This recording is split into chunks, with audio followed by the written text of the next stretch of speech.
25 years of invisible hands. One night to save the son who never knew her name. She enters through the East Corridor. Always the East Corridor. Not because the rules demanded it. The rules had been rewritten 3 times in 25 years, each new regime believing it was the first to think of order. But because Alora Washington had memorized every shadow in the Kim mansion the way a sailor memorizes the sea. By feel. By consequence. By the quiet knowledge that survival lives in the details other people consider beneath them. 5:04 in the morning. The marble floor of the grand foyer gleams like the surface of a frozen lake, and Alora lowers herself to her knees the way she has done 10,000 times before.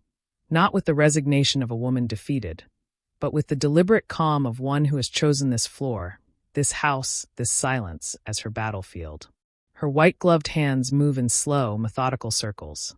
She does not rush. She never rushes. Rushing is for people who have not yet learned that the most dangerous things in this world happen quietly. The Kim Syndicate's sole mansion breathes around her the way all powerful places do, with the low, pressurized hum of money that has never once questioned itself. Crystal chandeliers hang like frozen explosions above the double staircase. Portraits of men she outlived line the eastern wall. She does not look at them. She already knows their faces better than their own children did. She was there when most of them fell. The grandfather clock in the study ticks toward 5:07, and somewhere above her, she hears it, the deliberate, measured footsteps she has memorized the way other women memorize lullabies. Kim Young is awake early again. She does not look up. She never looks up before he enters a room. That is not submission, that is strategy. A woman who looks up too quickly announces that she has been listening. And Alora Washington has been listening for 25 years. His footsteps pause at the top of the staircase. She feels his gaze before she sees his shoes. Italian leather, black, polished to a mirror finish that she herself had buffed at 11 p.m. the night before. He descends slowly. A man who has never needed to hurry because the world has always rearranged itself around him. He passes her without a word.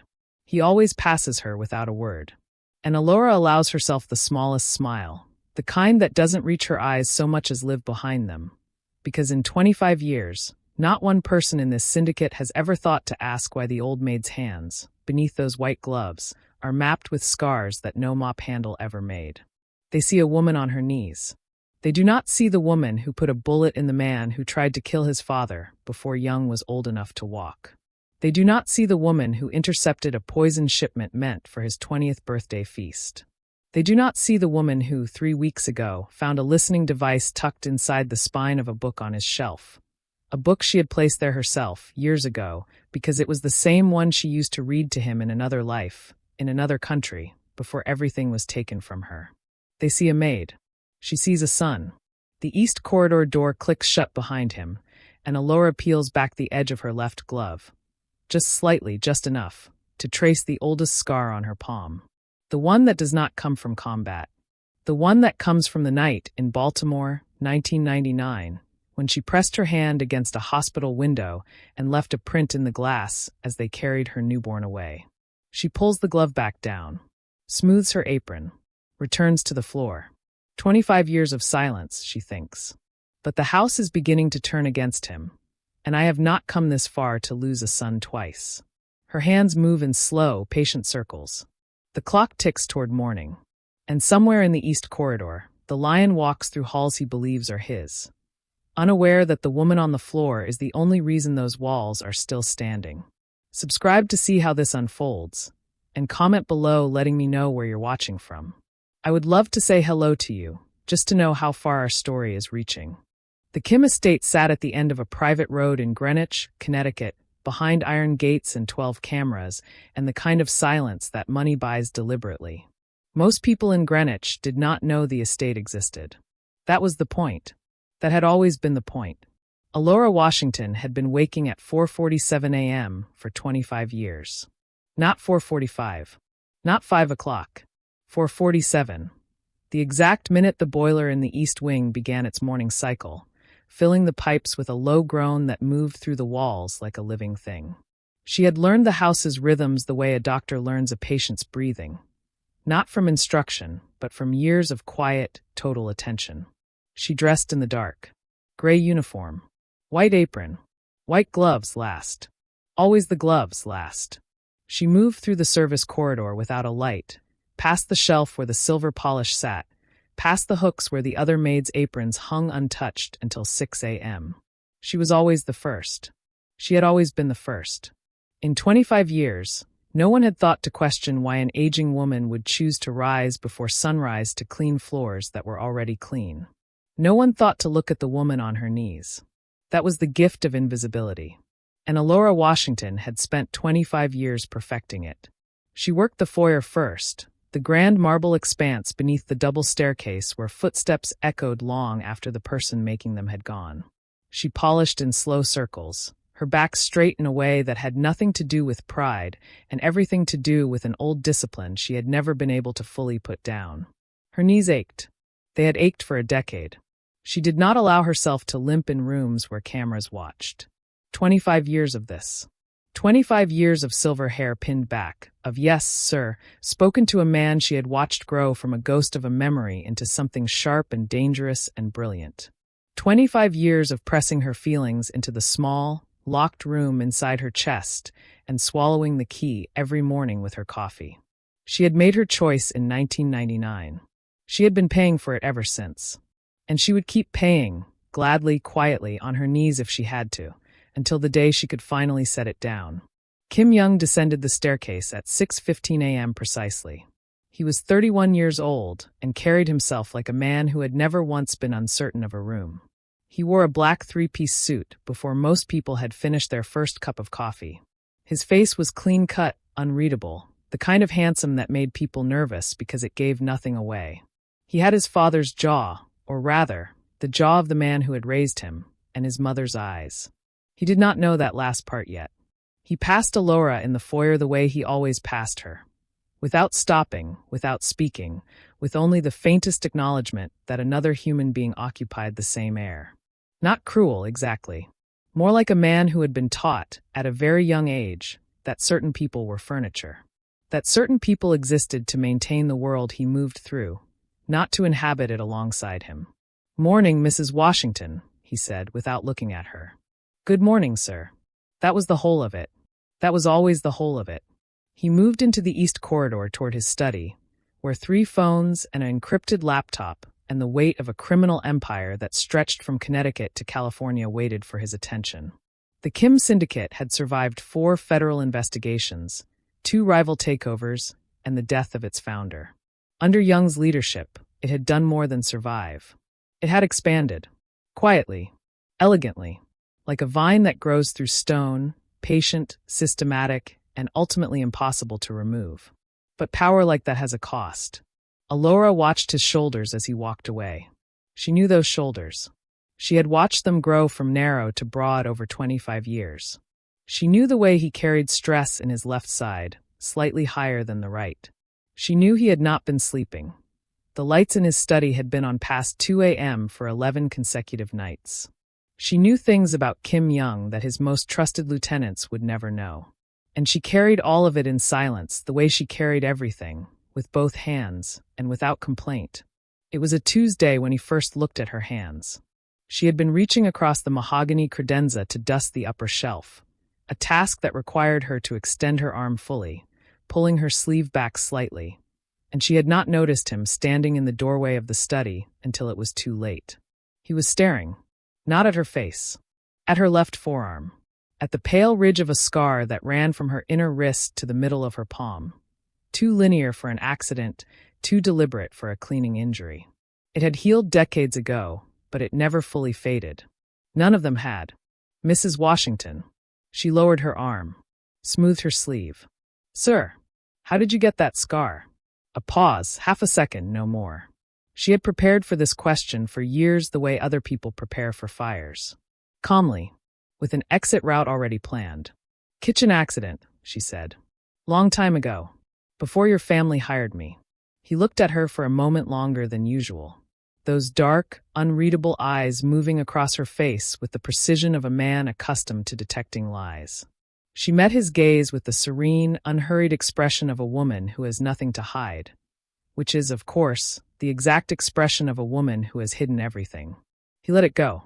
But she saw it, the small crease between his brows that meant the question had not left him. It had only relocated, filed somewhere behind his eyes where he kept the things that bothered him and refused to show. That night, alone in her small room at the back of the estate, Alora removed both gloves and looked at her hands in the lamplight. 12 years in military intelligence before she walked away. 3 years of private contract work after that. Hands that had dismantled weapons and decoded transmissions and, once in a hotel room in Zurich, disarmed a man twice her size in the dark. Then Baltimore. Then 1999. Then all of this. She pressed her palms together as if in prayer, or something older than prayer. Not yet, she told herself. Not yet. She had been 28 years old and 6 months out of her last contract, working as a translator for a private security firm that handled overseas negotiations for a consortium of businessmen she had been careful never to ask too many questions about. She had been good at her job.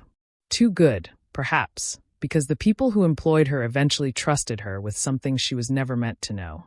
The name of the man behind the Kim Syndicate's American expansion. His name was Reeves. She never learned his first name. She did not need to. A surname like that, attached to power like that, was enough to understand the gravity of what she had stumbled into. She had been 31 weeks pregnant when she discovered that the files she had been asked to translate were not negotiation documents. They were acquisition plans. And one of the acquisitions was a human being. Her. She ran. Of course she ran. She was Alora Washington. She had spent a decade running toward danger. She knew exactly how to run away from it. She made it to a hospital in East Baltimore on a cold November morning, 2 weeks early, terrified and alone and absolutely certain that she was going to die. She did not die. She gave birth to a boy. And then Reeves's men came. Not with weapons, not with threats, but with paperwork and lawyers and a story so clean and bureaucratic that it swallowed her whole. A custody order. Forged, she knew. Provable, she could not afford. A deal. Her silence, her disappearance from the child's life, in exchange for his safety. For his placement with a good family. A powerful family. One that could protect him in ways she never could. The Kim family.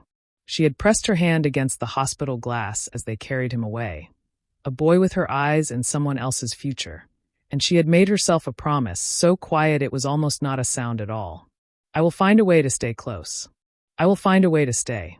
3 months later, she walked through the service entrance of the Kim estate in Greenwich, Connecticut, carrying 2 references, a gray uniform, and 25 years' worth of love with nowhere to go. If you're still reading, we see you. Like this story and subscribe to our channel so you never miss what happens next. Now back to Alora. She found the bug on a Wednesday.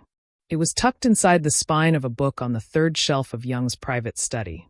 A worn copy of Invisible Man that she herself had placed there 8 years ago, sliding it between the legal texts and the finance reports, hoping some part of him would one day reach for it. Someone had known exactly where to look. Which meant someone who knew this house, knew it the way only staff or trusted lieutenants would know it, had placed it there deliberately.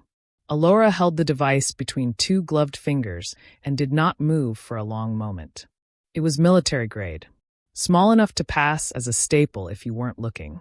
She was always looking. She recognized the manufacturer, a surveillance firm that had gone private in 2019 and now sold exclusively to organized crime outfits with federal connections. This was not a rival syndicate. This was someone inside. She placed the device back exactly as she had found it, angle, depth, pressure, and finished dusting the shelf as if she had found nothing more interesting than a cobweb. Then she walked back to the kitchen, poured herself a cup of tea she would not drink, and sat very still while she ran through the list of every person with after-hours access to the study. It was a short list. 3 names. All of them men Young had trusted for more than a decade. She set her cup down. Her hands were not shaking. They had not shaken since 1999, and they would not shake now. But something moved behind her eyes, something cold and decided and very, very old. They have been watching him, she thought. And now I will watch them. She found him in the garden at midnight. This was unusual. Young did not use the garden. He had never used the garden. It was maintained out of habit, she suspected, the same way a great deal of things in this house were maintained. Because no one had ever thought to stop. But there he was, sitting on the stone bench near the old magnolia tree, tie loosened, jacket across his lap, looking at nothing in particular with the expression of a man who had run out of walls to put things behind. Alora had been heading to the boiler room to check the east pipe, which had been running warm. She stopped at the garden door. She should have turned back. She did not. She set her toolkit down and walked to the bench and sat beside him. Not close, not presumptuous, but present. He looked at her sideways. Not with surprise, exactly. More with the expression of a man who has been caught being human. "You should be asleep," he said. "So should you, sir." A silence settled between them that was not uncomfortable. She had learned over 25 years that silence with Kim Young was never empty. It was the place where he put the things he couldn't say out loud. She had learned to sit inside his silences without trying to fill them. "I keep thinking about my mother," he said eventually. The words came out rough, like they'd scraped something on the way up. "The one who raised me. She used to make this soup. Doenjang jjigae. Every time I was sick, every time something went wrong." He paused. "I don't know why I thought of that." Alora folded her hands in her lap. "Memory chooses its own timing," she said quietly. He looked at her then, really looked at her, in a way he almost never did. "Do you have children, Mrs. Washington?" The pause lasted exactly one breath. "I had a son," she said. "Once." She did not say more. He did not ask more. But something shifted in the air between them, subtle as a change in pressure before a storm. And when she rose to leave, she paused. "Try to sleep, sir," she said. "Tomorrow will ask a great deal of you." She did not know yet how precisely true that would be. The lockdown began at 2:17 a.m. on a Friday. No sirens. No announcement. Just the quiet, coordinated failure of every external camera on the estate simultaneously. A digital blind spot that lasted exactly 4 minutes, which was long enough for 11 armed men to move through the service gate using a code that had not been changed in 3 years. Alora was already awake. She had not slept. She had spent the previous 48 hours building a map in her head. Entrances, blind spots, the weight of the loyalty of every person currently inside this house. She had also made 3 quiet phone calls to women she had not spoken to in years. Women who had, at various points in their lives, done the kind of work that does not appear on any resume. They were already in position. There were 4 of them in total, Alora, and 3 women who wore gray uniforms and white aprons and had spent the last 72 hours moving through the estate without anyone looking twice. Because no one ever looked twice. Nadine, 61, former military police. She took the East Corridor. Priscilla, 58, former federal marshal. She took the security room. Hattie, 54, whose background Alora had never asked about and never needed to. She took the garage. And Alora went for the study. Because that was where Young was, and that was where they would go first. She moved through the dark with the muscle memory of a woman who had not forgotten a single thing her body had ever been taught. The service corridor. The back staircase. The 3rd door on the left. She pressed against the wall outside the study and listened. 2 voices inside, neither of them Young's. She recognized one. Shin Juno. Young's head of security for 11 years. The man whose name had been first on her list. A traitor with access to every room in this house. She exhaled once. Slowly. Then she opened the door. He was on the floor. Not unconscious. His eyes were open, tracking. But there was blood on his left shoulder, and his hands were zip-tied behind his back, and Shin Jun was standing over him with the particular stillness of a man who has not yet decided exactly how this ends. Alora Washington walked into the room like she had been invited. "Step away from him," she said. Shin turned.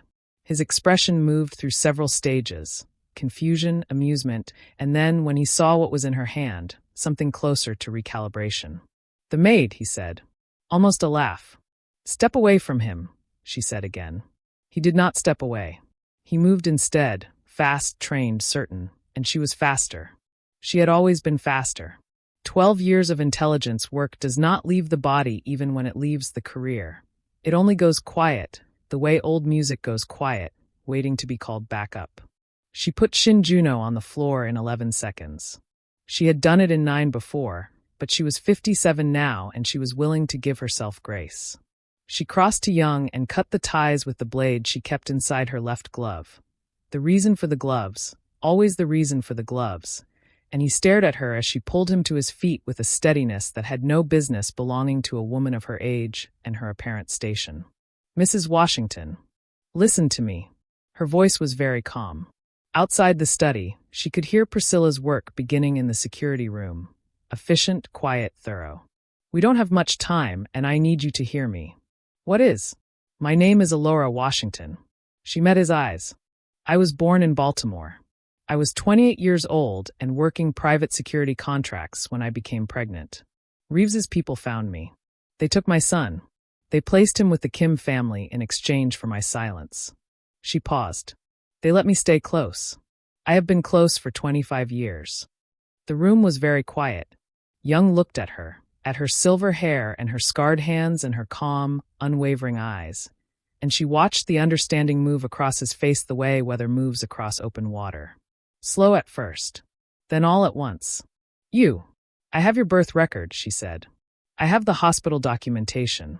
I have the name of the attorney Reeves used and the judge he paid." She reached into the inner pocket of her apron and placed a folded envelope on the desk between them. "I did not bring it to use against you. I brought it so that you would know I am telling you the truth." Downstairs, something heavy fell. Then silence. Priscilla's voice crackled through the small earpiece Alora wore. "House is clear." Young had not looked away from her face. His voice, when it came, was barely above a sound. 25 years. "Yes. You stayed. I was never going to leave. It took 60 days. Young moved against Reeves the way he moved against everything. Quietly, systematically, with the patience of a man who had learned, perhaps by inheritance, that the most permanent damage is done without rushing. Financial structures collapsed. Legal histories surfaced. A retired man in Florida found that the walls of his comfortable life were not walls at all, but paper, and that someone had finally thought to light a match. Reeves did not go to prison. Prison was too clean, too contained for a man who had spent 40 years buying his way out of consequences. What happened to Reeves was something slower and more total. The complete, meticulous dismantling of everything he had built, followed by a very quiet conversation in a room with no cameras, attended by Young and one other person, in which certain things were said that would not be repeated. He walked out of that room knowing, with absolute certainty, that he was finished. That was enough. In the estate in Greenwich, things changed without announcement. A new room was prepared. Not the small room at the back where Alora had slept for 25 years, but a suite on the second floor with south-facing windows and shelves that Young had lined himself with books he thought she might like, including a new copy of Invisible Man that did not have a listening device in its spine. He did not make a speech. He was not a man who made speeches. He simply appeared one evening in the corridor where she was working, old habit, old ritual, and placed a single key on the credenza beside her. "You're not staff anymore," he said. She looked at the key. Then at him. "I don't know what else I am," she said honestly. "You're my mother," he said. The words came out slightly rougher than he intended. She could hear the effort in them, the way a man sounds when he says something real for the first time. "If you want to be." "I'm aware I'm not." A pause. "I'm aware I'm not easy." "No," she agreed. "You're not. Neither are you, apparently." And there it was again, that smile. Hers this time, full and unguarded, reaching her eyes and staying there. The smile of a woman who has paid a very long debt and is finally, allowed to set it down. She picked up the key. She held it in her scarred, unloved palm. "I have been your mother," Alora Washington said quietly, "since the moment you were born. All I ever needed was for you to know it." He was not a man who reached for people easily. 25 years of watching him had taught her that. But he reached for her then, one hand, his right, placed carefully over both of hers, over the scars and the history and the 25 years of love that had never had a name, and held on. Outside, the magnolia tree in the garden had begun to bloom. It did that in April. She had been watching it bloom for 25 years and never once allowed herself to think of it as hers. She allowed it now. The silver ghost, at last, had come home. And that's a wrap on our story, but the dynasty is just beginning. If this story moved you, held you, made you feel something real, please like this video and subscribe to our channel. Share it with someone who needs a story about surviving, staying, and love that refuses to be erased. And so the woman who was never supposed to matter ended up being the reason everything stood. 25 years. 25 years of gray uniforms and white gloves, and yes, sir and good morning, sir. 25 years of swallowing her name every single day and answering to a role that was never the whole of her. 25 years of watching her son from a distance that should have broken her, and would have broken most people, but did not break Alora Washington, because some women are not built to break. Some women are built to wait, to watch, to hold the line in silence until the moment arrives that only they were ever prepared for. And when that moment came, when the house turned against him, when the people he trusted most became the hands reaching for his throat, it was not his lieutenants who saved him. It was not his empire or his reputation or the fear his name commanded in every room he entered. It was a woman on her knees. It was always going to be her. That is the thing about love that has nowhere to go. It does not disappear. It does not dry up or grow cold or forget its own name. It simply finds a way to stay. It polishes the floors and rises before dawn and watches from the corners of rooms with calm, knowing eyes, and it waits, patient as stone, quiet as roots, for the day it is finally allowed to say, I was here. I was always here. I never left you. Reeves thought he had erased her. He had only made her invisible. And invisible, as Alora had always known, is not the same as gone. Kim Young will not be the same man he was before that night in the study. He will be harder in some places and softer in others. The particular shape of a person who has been cracked open and chose, deliberately, to let something real grow in the fracture. He will run his empire differently now. Not because power has softened him, but because he finally understands what it costs. He finally understands what was paid, quietly, without recognition, on his behalf. And Alora Washington will sleep in a room with south-facing windows and shelves full of books, and a key that is hers and hers alone. She will take her gloves off. She will let her scars be seen. She will sit at a table that is set for two, across from a man who has her eyes and his own jaw and a future that is no longer built on a lie. And she will eat breakfast in the home she spent 25 years maintaining from the outside, finally on the inside. She will not call it victory. She will call it mourning. Because after a night that long, that is exactly what it is. Thank you for watching. Thank you for staying until the end. It means more than you know. If this story sat with you, if Alora's journey moved something in you, please give this video a like, and make sure you are subscribed to our channel so you never miss what we bring next. And please, drop a comment and tell us where you're watching from. Tell us what Alora meant to you. Tell us which moment made you catch your breath. We read every single one. Because just like Alora, we see you. We have always seen you. Until next time, Blackheart.